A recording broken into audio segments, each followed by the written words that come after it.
E aí, pessoal, tudo bem?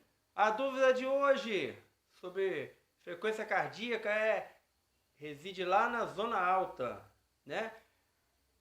Temos uma pergunta aí que vai questionar a gente sobre a atividade física na zona alta, se é perigoso. O que você acha? Confere aí com o Otávio. Pensando num treino feito através da frequência cardíaca, eu tenho uma pergunta. Quando que a frequência cardíaca para um treinamento passa a ser perigosa? Exemplo, uma pessoa com a frequência cardíaca máxima de 176 atingir uma frequência de 200. Isso é problema? Otávio e amigos, a pergunta de hoje é capciosa, né?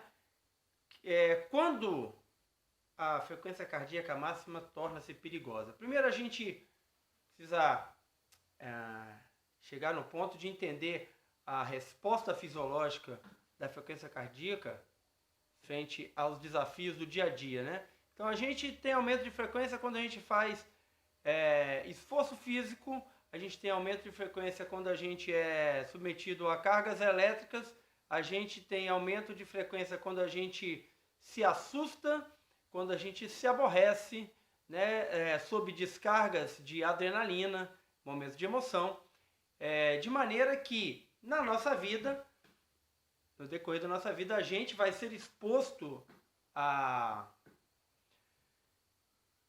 uma frequência alta de vez em quando, mas que há mecanismos de proteção para essa exposição que o próprio corpo ele supre, né?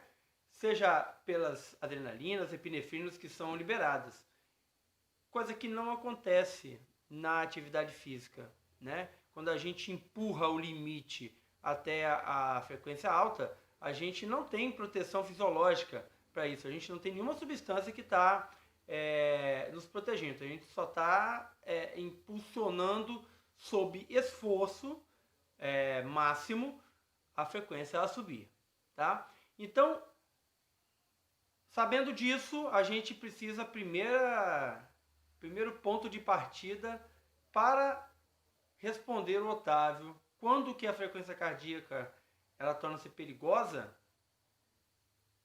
Primeiro a gente vai nos perguntar qual a eficiência da zona alta de frequência cardíaca na atividade física, no desempenho. Então, pessoal, a gente tem na zona alta de frequência, quando você passa lá do seu 95% de frequência cardíaca máxima, a gente tem um gasto calórico muito grande, tá? Por isso faz com que metodologias baseadas em frequência alta proliferem.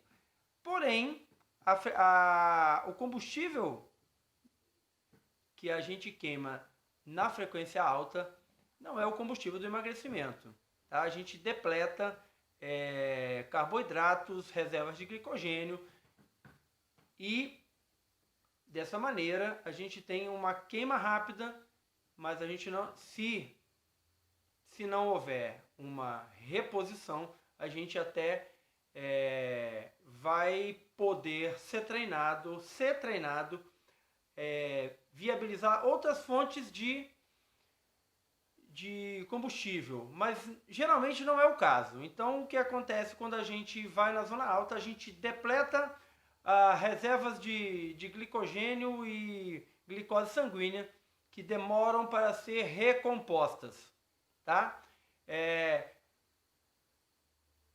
Outra coisa, a gente, quando para elevar a frequência cardíaca a um nível máximo, a gente precisa fazer um trabalho considerado máximo na capacidade muscular. Isso vai expor as estruturas intramusculares, que a gente chama de miofibrilas, vai expor elas a um ponto de contração máximo ou extrapolar esse ponto de contração máximo, o que vai gerar microlesões que levam algum tempo para se recompor.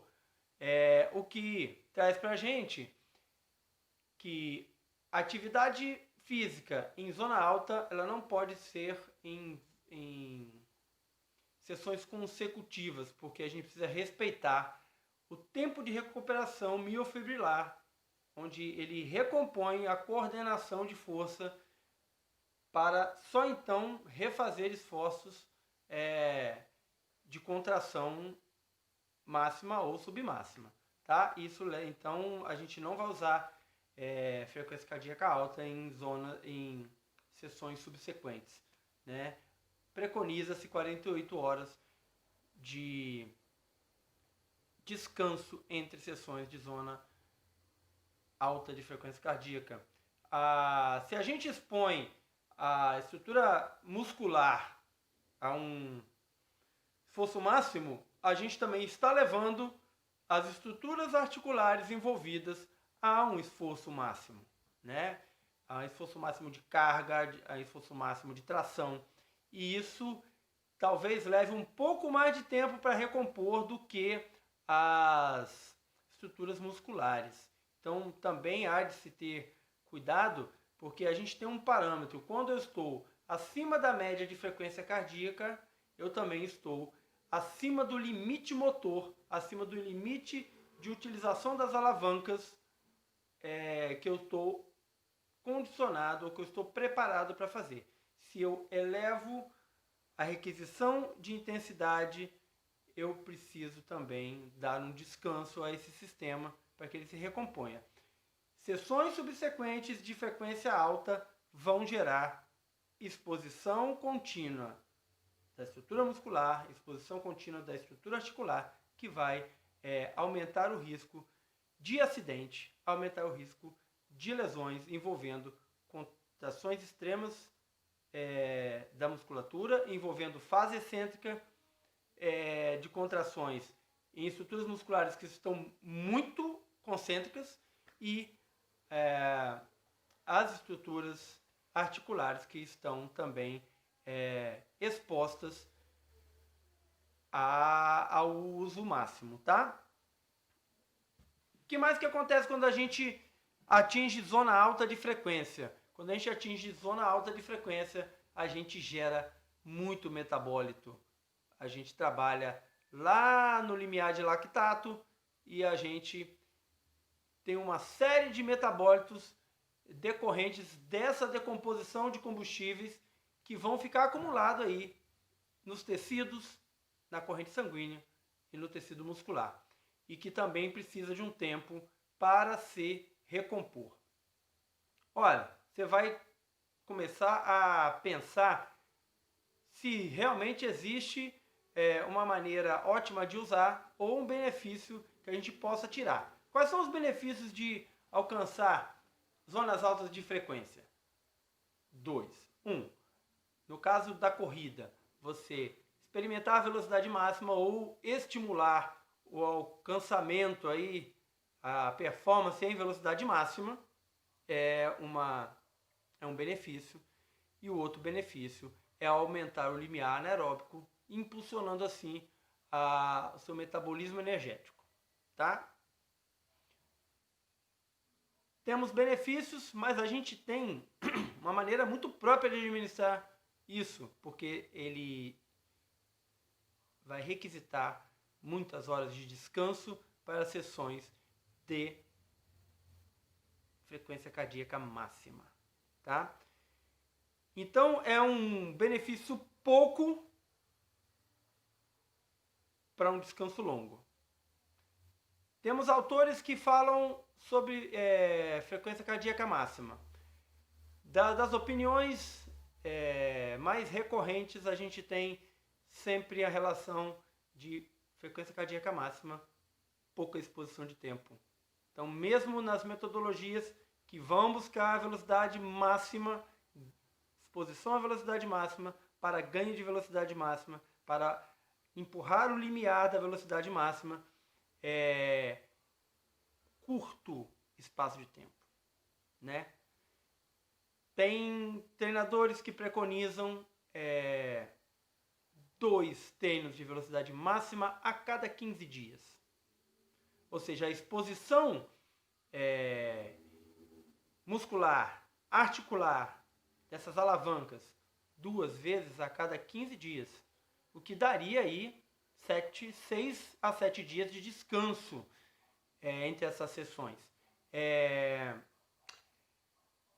A outra coisa, temos autores que falam que no máximo 5 minutos nessa sessão de exposição à velocidade máxima, consequentemente, à frequência cardíaca máxima. Tem autores que dizem que passar na zona de frequência máxima só está estragando sua próxima sessão de treino, né? Então, eu considero muito pouco benefício do que outras modalidades de treino. Então, a gente pode empurrar a velocidade máxima trabalhando em relação à prescrição de frequência, né? Trabalhando na zona 4. É ali que a mágica acontece. Zona 4, do meio para cima, né? 4.5 a 4.9.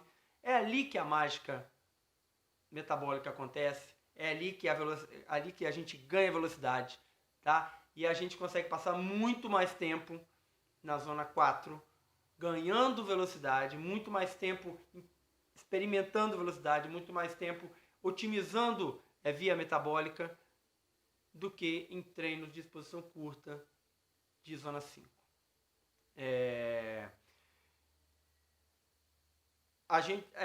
Tem-se a impressão de que exposições à zona alta puxa o limiar anaeróbico para cima. Já em zona 4 você empurra o limiar. Então são relações de ponto de vista. Eu consigo trabalhar muito mais eficazmente empurrando o limiar anaeróbico em zona 4 do que puxando ele para cima em zona 5. E aí a gente vai cair, quando a gente faz relação a perigo, a gente vai cair naqueles indivíduos que, ou tendo seu treino prescrito, ignoram a prescrição e descondicionados completamente, mal condicionados para aquela modalidade, para aquele momento, eles ficam expostos à zona alta de frequência por muito tempo. Eles estão levando sua capacidade articular ao limite, se expondo à lesão. Estão levando sua capacidade contrátil ao limite, e uma vez que eles não têm qualidade contrátil, todo o trabalho posterior é inutilizado. Então você não consegue, se você sempre anda na zona alta de frequência, você não consegue fazer força. Você nunca está preparado para fazer força. E mais, você programa a sua musculatura a estar numa condição contrátil sempre desfavorável, expondo. Além de você estar inoperante, você não tem condição de fazer mais contração, você está expondo a contrações excêntricas, a fazer rasgamentos. E isso vai se tornar uma lesão bem chata de lidar, tá? Então, zona alta, pouca produtividade, muito tempo de descanso. A gente tem opções em zonas mais baixas de ganhos muito maiores, com frequência muito maior de administração, né? E se você quer ter vida longa no esporte, treina para ficar longe da zona 5, treina para ficar longe da frequência alta. Você tem muito mais a ganhar em desempenho, em queima calórica, de gordura, aquilo que a gente preconiza para o emagrecimento, em eficiência metabólica, foge da zona alta de frequência.